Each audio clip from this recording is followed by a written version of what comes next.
কাঁচা লঙ্কা চ্যানেল থেকে আপনাদের সবাইকে স্বাগত। আজকে বাজার থেকে ভোলা মাছ আনা হয়েছে।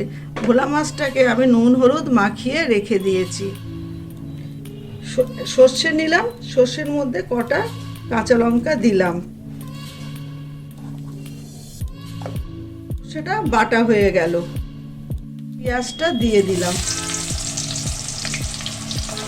তার সাথে কটা কাঁচা লঙ্কাও দিয়ে দিলাম,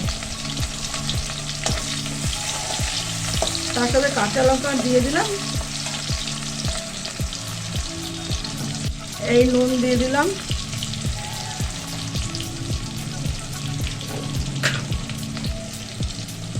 একটু হলুদ দিলাম,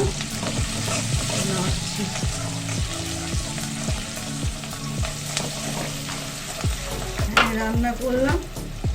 একটু শুকনো লঙ্কা দিচ্ছি বন্ধুরা, দেখো শুকনো লঙ্কা দিলাম। হ্যাঁ, মাছের ঝাল খেতে খুব ভালোবাসে। হ্যাঁ, এবার সর্ষেটা দিয়ে দিলাম,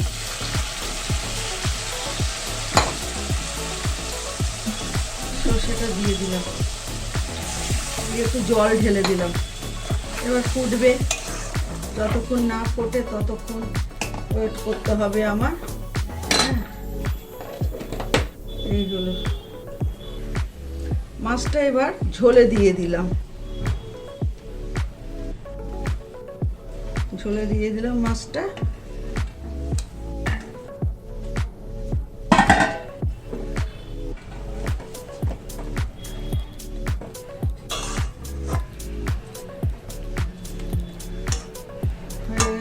কিছুটা হয়ে যাক,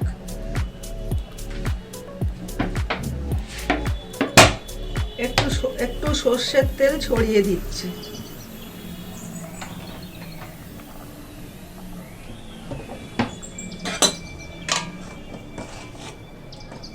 মাছটা এবার আমার হয়ে গেল। আর 1 মিনিট কি 2 মিনিট নাড়াবো, নাড়িয়ে তারপরে নামিয়ে নেব। নামাবার আগে ধনে পাতা একটু দিয়ে দিলাম।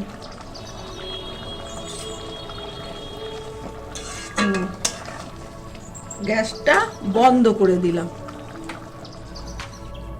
সর্ষে দিয়ে ভোলা মাছটা হয়ে গেল।